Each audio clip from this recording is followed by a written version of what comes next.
certain qualifications and experience requirements. Only registered tax agents are allowed to charge you a fee for preparing your return, though you can claim that cost as a deduction next year. To check out if your tax agent is registered, visit the Tax Practitioners Board website at tpb.gov.au. Interactive radio. Email on air at 5AA.com.au. Peter Godfrey. 16 past 5. Let's catch up with Selwyn Manning in New Zealand now. Take a look at things from that part of the world. How are you, Selwyn? Yeah, very good, Peter. Good. We've been talking about cracker night or bonfire night through the course of the night. You'd have some fond memories of nights around a bonfire, setting off fireworks. Absolutely. From your youth. Yes, certainly was big. Still can anyone can buy like most of the fireworks here, excluding skyrockets and the big bangers and things like that. You can't buy those, but everything else is pretty much still on sale for Guy Fawkes Night, which is November the 5th, isn't it? Yeah, and you still have, because ours moved at some point to June because of just fires and so on in the drier part of the year. Oh, that makes sense, doesn't it? Yeah. So, but you still have it June. Rain prone over the side of the pitch, Peter. Yes, true. Yeah, that might. But no, there was a big push, particularly in the later part of the 90s and the early 2000s, to get those bangers off the shop shelves, with kids having problems and obviously accidents occurring. So there's a lot of skyrockets also. They went in the mid 2000s here, but it's still. It's a big event, and certainly it looks like Baghdad, at its worst, by about 9 p.m. on November 5th. Yeah, there we go. Oh, that's interesting. Now that's still going. Well, fireworks are plenty within politics in New Zealand, by the sounds of it, over the last week or so. Now, the Labor Party there, who were in opposition, the leader of the party stepped down. What was behind all that? Well, your listeners have probably picked up over the months, that the Labor Party leader here, David Shearer, just was not doing the job. That the Labor Party, even though it was getting traction on policies, the public, when it was polled, was just not getting there as far as giving them a tick and a choice at being able to have a shot at this very, very popular Prime Minister, John Key. So that's been lingering on for some time, and probably about 3-4 weeks ago we picked up and reported that a disinformation campaign had begun, and certainly there was dissatisfaction starting to creep into his caucus. And last Thursday, not that long, a few hours after I spoke to you last, Peter, he called a press conference, David Shearer did, and announced that he was standing down. That sparked a leadership campaign amongst his own party, of course. The three main candidates are, and this is in order of how they're positioning at the moment, is most likely to win this: David Cunliffe, Grant Robertson, and Shane Jones.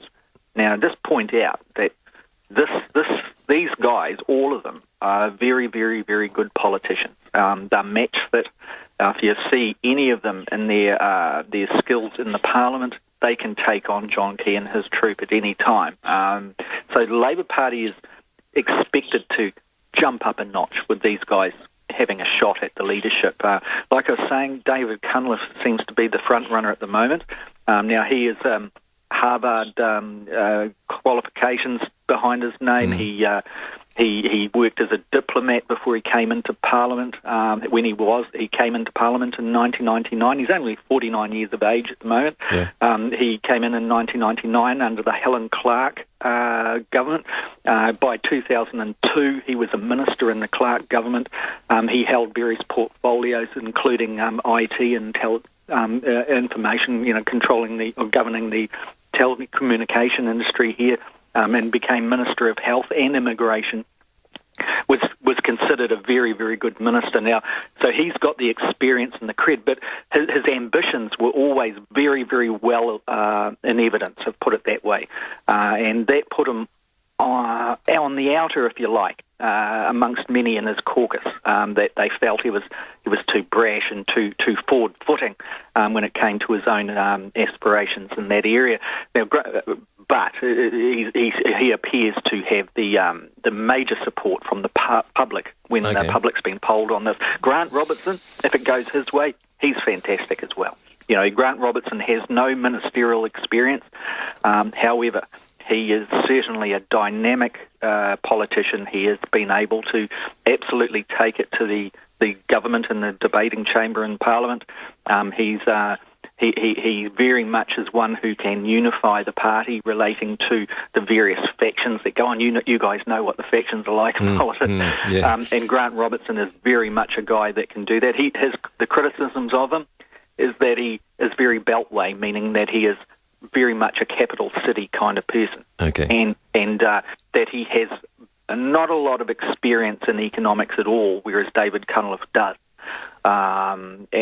Grant Robertson, anyway, people are thinking, well, either of those two, and it's a pretty dynamic leadership pack.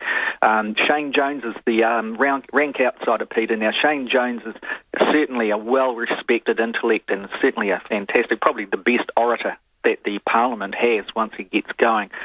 But he was dogged just after Labor lost power in 2008. It came to pass that it was found out that Shane Jones, under his ministerial credit card in the Helen Clark government, had been using his credit card to purchase pornography when he was in the occasional hotel room or whatever.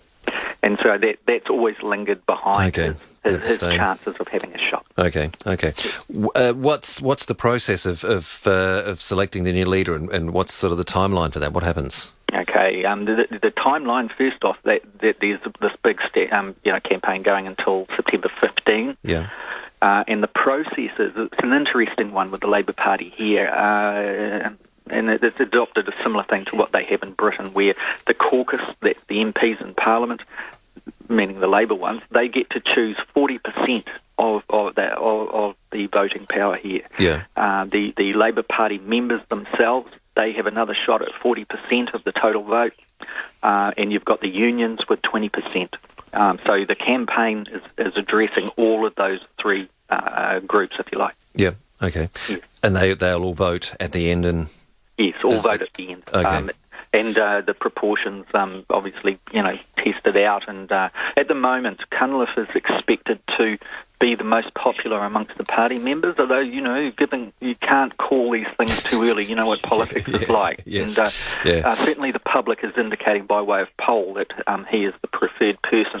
Grant Robertson, as I mentioned, is the other. Now, what is going to be standing out here probably in the next couple of weeks is the rollout of an expectation and understanding on where New Zealand's Labour Party would position itself on policy. Now, David Cunliffe and Grant Robertson are both considered to be in the more centre-left camp. Mm-hmm. Both of them have indicated a more interventionist style of governance should they get into government. There's a radical economic alternative plan that David Cunliffe has been advancing for some time now, particularly in the export and manufacturing areas.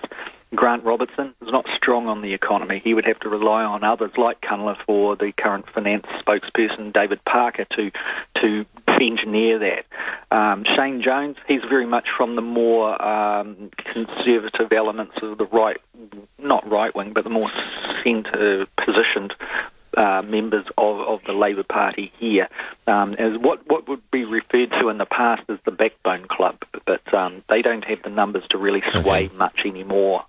So the public will certainly have more of a choice under whoever is the leader than perhaps they had the confidence to tick before. Okay.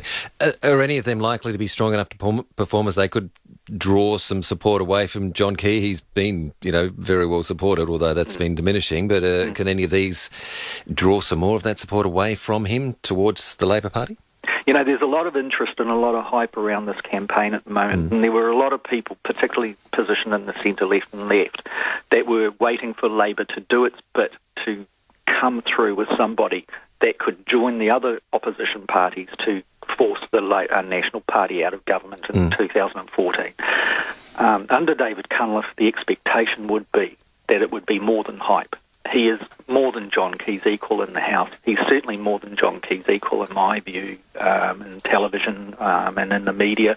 He has a turn of phrase that comes out of left field that it hits the right notes in a sense. Like he was asked question on Monday at his launch about why he wasn't living in his working class electorate of New Lynn, and why was he living in one of Auckland's most expensive suburb.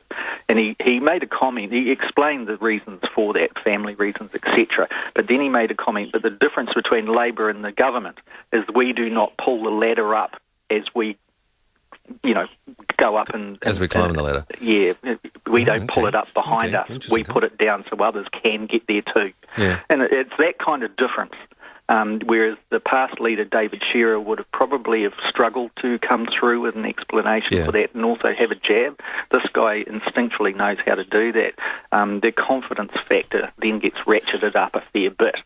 So it's an interesting time. Indeed. And what of David Shearer? Is he remain in the Parliament, or is he gone completely? No, he's still an MP for Mount Albert, which is a strong one here in Auckland, and he's on a 3-week holiday. That's a sensible thing, isn't it? Get out of the road. Get out of the way, yeah, exactly. Do their job. Exactly. Yeah. All right, moving away from politics onto the this botulism scare that you had a little while ago with Frontiera. It may have been not as bad as first thought? No, not as bad at all, apparently, Peter. This is almost on. It is ridiculous, really, what's gone on here. This Frontiera botulism scare, it's cost New Zealand millions, if not billions of dollars, where markets like China, Australia, Belarus, Russia, etc., Kazakhstan, all of these places had put New Zealand's milk powder on hold until it was able to assure its quality standards. Now, it was announced yesterday that it was all a false alarm, that there was no botulism. The tests were showing a particular bacteria that there are two types that are similar. One can cause botulism and the other one is absolutely safe and not a problem. And it was the one that was safe and not a problem. Now, some people scratch their head and think, we've been fooled here. Yeah. Are they actually being true this time? Are they right this time? Because there was the issue that they didn't say anything about the concerns earlier.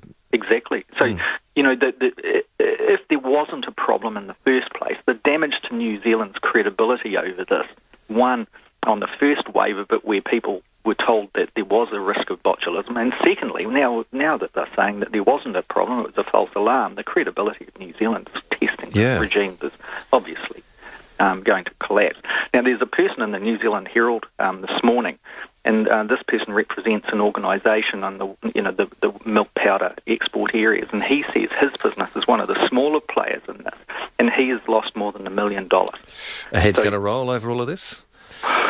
You'd expect more than just the Frontiera people. I mean, this is right at the heart of the national-led government. You've got the Minister of Primary Industries, a guy called Nathan Guy, who looks like he doesn't know where he's looking half the time over this issue. And he was the one who had to announce it yesterday. And the interesting thing is he had the highly placed minister, Stephen Joyce, standing beside him almost like the principal at the school, making sure you got your speech or your apology right. Yeah. So the confidence factor on Nathan Guy is almost zero. Zero. All right. So many thanks for those news reports. Out of time, I'm afraid. Have a great week, and we will catch you again next week. Okay, Peter. Take care. Bye-bye. Selwyn Manning in New Zealand, livenews.co.nz for more. Thanks for your company through the night, and staying with all the latest news, sport and weather next. Then Leith Forrest taking you to breakfast with Keith Conlon and Jane Riley. This is your captain, Chris McDermott speaking. We're en route to Father's Day, where hopefully there are no socks, jocks or hankies in sight.